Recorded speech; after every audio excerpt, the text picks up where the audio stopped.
Salams and welcome. Thank you for joining me in another episode of the Quran in English Basics for Beginners. A'udhu billahi minash shaitanir rajim. Bismillahir rahmanir rahim. Verse number 21 of chapter number 24 of this amazing chapter with so many words of wisdom. And as what I said again as well, I'm not part of the ulama. If I make any errors, I ask Allah subhanahu wa ta'ala to forgive me. This particular chapter has got a lot of great detail of various instructions where if you want to know what is going on, please ask the ulama. They are experts in this matter. I'm simply just reading it and just making a few comments on the side. But whether it's regarding various type of things, whether it is the hijab or whether it is various things about adultery and fornication and all of that, please consult the experts in this matter, even like the laws of inheritance. I have read the laws of inheritance so many times in the Quran. I find it very difficult.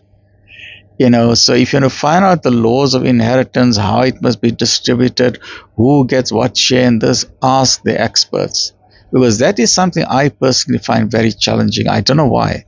It is a very complicated and a difficult thing for me to understand. So what I simply do, I just read this. Whatever you can understand, absorb it. If you're not sure about something, consult various books of tafsir. For example, the tafsir by Maulana Maududi, Tafhim al-Quran, I like that. The other tafsir which is very good, which I like, is Marif al-Quran, revised by Mufti Taqi Uthmani and his father, alhamdulillah. So these are some solid tafsirs. You can go through the footnotes in Yusuf Ali, very good comprehensive footnotes. And then if you like something more on an academic level, on the intellectual level, scholarly book is by Muhammad Asad.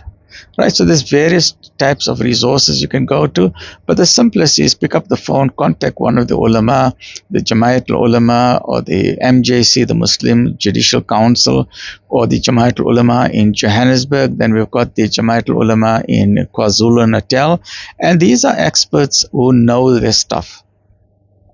Ask them for clarity on various things, right? May Allah guide us, may Allah forgive us our shortcomings. Ameen.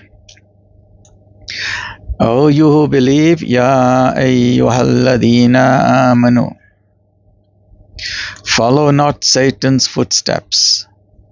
If any will follow the footsteps of Satan or Shaitan, he will but command what is shameful and wrong.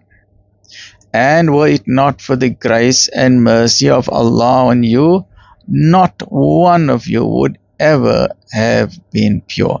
So we as an ummah of Nabi Sal'lal'laa'hu A'layhi Was'sal'lam, Rasulullah Sal'lal'laa'hu A'layhi Was'sallam, we must make lakh shukr that one of the foundational things of a Muslim is this concept of modesty, this concept of haya, where we try and dress appropriately when the conditions are there. The woman dress appropriately and even the man dress appropriately. But whenever you open any newspaper, whether it is a tabloid that you hold in your hand, or if it is an online newspaper, because many people have subscribed to online newspapers. And myself, I go through various publications on a regular basis, whether it is a BBC, or it is Australian news, or it is a British news, or it is a Russian news, or it is a Chinese news agency, or Japanese news. I go through various, and the Dubai news and all of that, right? So you will find that in some of these online publications, and many times they make headline news of what the latest celebrity is doing. And I cannot understand why the celebrity superstars of the world, they can do like whatever they want to. They will dress on the red carpet basically in nude clothing.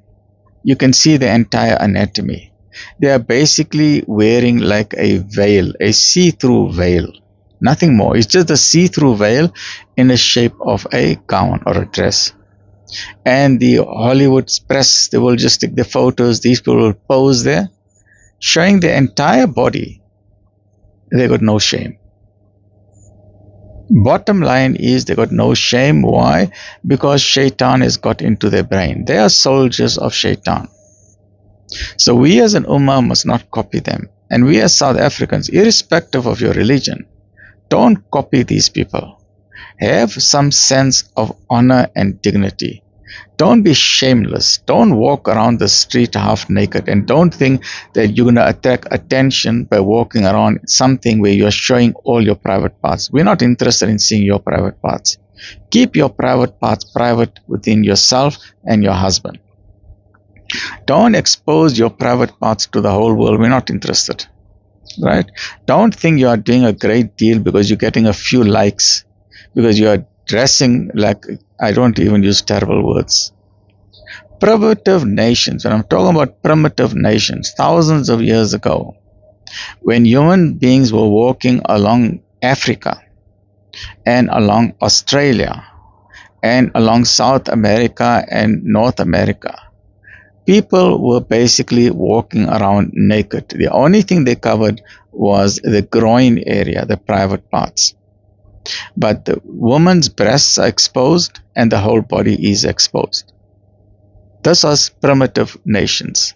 But as people became more and more advanced, they started covering themselves up with a sense of modesty. Until we find, like in the 1800s and 1900s in Britain, they used to wear suit and tie. You must wear a top hat. A man would wear a gentleman's top hat, suit and tie, long coattails at the back, and looking smart, prim, and proper like a true dapper gentleman. And that's what I like. And the woman would be dressed in the finest outfits, even having long collars, having beautiful hats, and dressed from head to toe and looking outstandingly smart, outstandingly elegant. And this would be an ideal persona of an outstanding, elegant, handsome man and a beautiful woman, fully covered. But as we become more advanced, people started making their dresses shorter and shorter and shorter until you have mini and maxi mini, and then until now it has become traditional in some societies to show a woman's underwear. Whether it is the school children in various parts of the world, in Asian countries or in other areas, yes, you have your long stockings up to your knee, white stockings up to your knee, and you have a small mini around your waist, maybe only about a 10 centimeter mini. People have lost their sense of shame. And then on the red carpet, totally shameless. But you know what? Instead of the government saying, because if anybody else walks in the street like that, the cops will jump on you and say that you are not allowed to dress like that in public. But because the celebrity Hollywood stars are multimillionaires, they let them do what they want to. So the lesson here is, don't allow, in the old days, when one country wanted to invade another country, there was a whole process that needed to happen. Even today in many parts of the world, you need to collect an army of soldiers. You invade that nation, and the nation will resist. But because you have superior firepower, you have better ammunition, you got better tanks, you got better jets and so on, you overwhelm the local people because you want to steal their resources. But you've got to physically go there, and then eventually your occupying forces, your soldiers, they take over that country and they will stay there for 10 years or 20 years or 30 years, whatever the amount of time is. And slowly the local population will then start marrying or having sex with these soldiers. They will have children with them. They will start learning the language of these soldiers. They will start learning English language. They will start wearing the clothes of the Western clothes of what these invading forces are coming. That means they will slowly forget their own culture and start absorbing the culture of the invading country. But for that to happen, it's a slow, long process, and it's part of colonialism and imperialism. And one of the goals of Britain 100 years ago, which is today the goal of America, the goal of America is to make the whole world America. The goal of Britain 100 years ago was to make the whole world Britain. Everything should be Britain or British. And today the goal of America is to make everything America. This is known as hegemony. They want total world domination and control. For example, they want the politics of the world to be like American politics. like how Britain wanted politics to be like British politics. And then they want the whole world to follow the currency of America, as was the case 50 years ago, where everyone had to focus on the pound of Britain. And most importantly, and this is the crux of the matter, they want the whole world to follow the culture of American culture or Western culture, secular culture. So Britain, America, the European nations, these are Western nations, and they are so good at because they control the entertainment industry and they control the media, so they have set a standard that the Western dress is the correct dress. Every other way of dressing is shameful or is regarded as second class. So if you want to feel that you are a somebody, then you got to dress how the Western people dress. And if they don't wear clothes, you got to then follow them. If they wear a tiny bikini G-string on the beach, then you got to do that because that's acceptable. And then you got to follow them, otherwise you are an outcast. Now, the difference here is this is still colonial invasion, but now they are so smart because now they are using technology. Now the colonial invasion is no longer necessary to send soldiers into different countries. Now they are invading our brain through the media and social media. When we are sitting in front of the TV, the colonial Western powers are there with us in our lounge.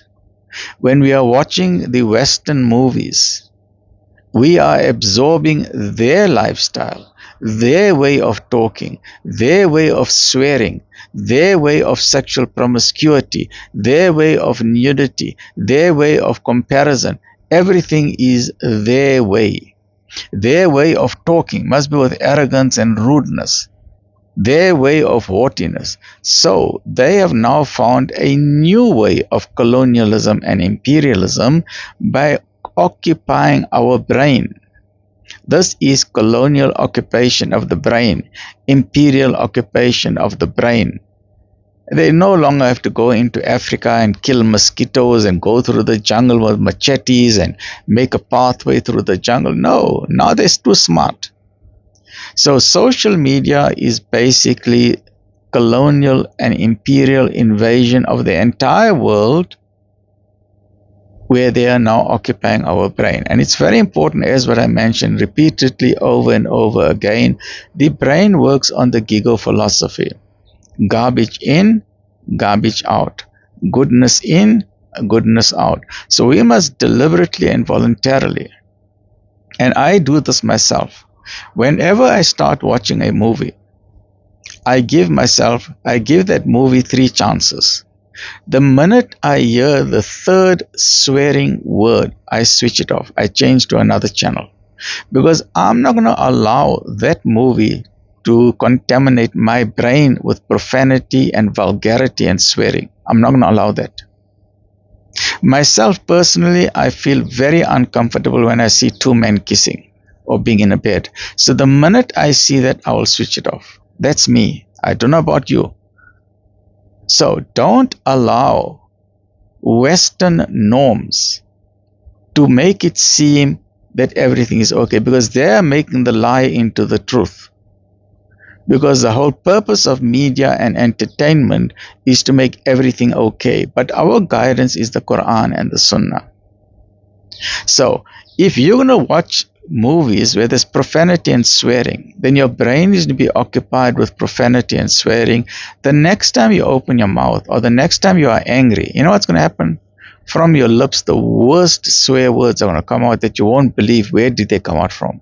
They came out because you have been watching these movies continuously, and those swear words are locked in your subconscious brain. And you'll get a smirk of your life that how can I even think like that?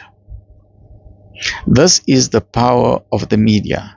This is the power of how they are occupying our brain. So what you need to do, be confident of your own culture. Be confident of who you are. And this I give credit to the Indian people and the Chinese people. No matter where in the world Indians go or Chinese go, They hold tight to their culture. You will find an area where there's Indian restaurants, curry restaurants, Indian people living together. They will celebrate the Diwali and the Eid and all of that. They'll celebrate the Ramadan. They hold tight to their culture. They don't allow Western culture to get into their brain. And we as South Africans must learn from the Indians. Similarly with the Chinese, wherever you go in the world, the Chinese people will make what is known as a Chinatown. They are honoring their culture, their food, their language, their way of living, and so on. It is important for us to hold on to our values. We mustn't be slaves to cultural hegemony. We mustn't absorb Western culture as if that is the best culture, because that is satanic. Similarly, I give due credit to Orania. I have a lot of respect for Orania, the white township, the Afrikaner, because they are preserving their culture. They are preserving their way of life. They are preserving the Afrikaner nasie. Verseker en beskerm die taal. Verseker en beskerm die nasie. Verseker en beskerm die mense. So I got no problem if the Afrikaner folk are forming what is known as Orania.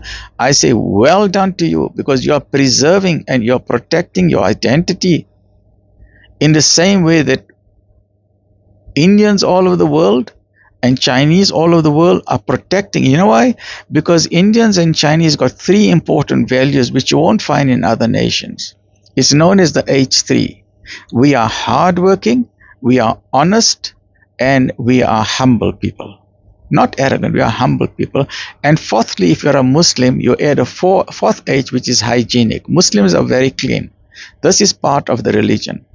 Muslims will regularly remove unwanted pubic hair and unwanted underarm hair as part of their religious duty. Muslims will wash regularly, 5, 10, 15 times a day. Whenever you go to the toilet, you wash. Whenever you want to pray, you wash. When you have to bath, you bath. You wash, you wash, you wash. But what do the Western world shows? If you watch any Western movie, you'll see a man and a woman. Usually it's adultery or promiscuity. They don't show married couples. No. They will always show a strange man meeting a woman at a party. They go home, they have sex. The next morning, they yawn, they stretch. What do? They jump out of bed, put on their clothes, and go to work. That's not what a Muslim does. Because by exchanging fluids, as far as Muslims are concerned, you are filthy. You need to shower before you go to work. But the Western culture is showing that, you know what, it's okay. You only slept with that woman in bed. Go to work, no problem. Tomorrow you can sleep with someone else with your same filthy body. So Islam and Muslims, Islam teaches us you must be very hygienic. So for a Muslim, it's hard work, honesty, humility, and hygiene. That's what makes you a good Muslim, together with having good manners. You must have good manners, and you must have a keen sense of social justice. Right? Stay well, look after yourself. Alhamdulillah.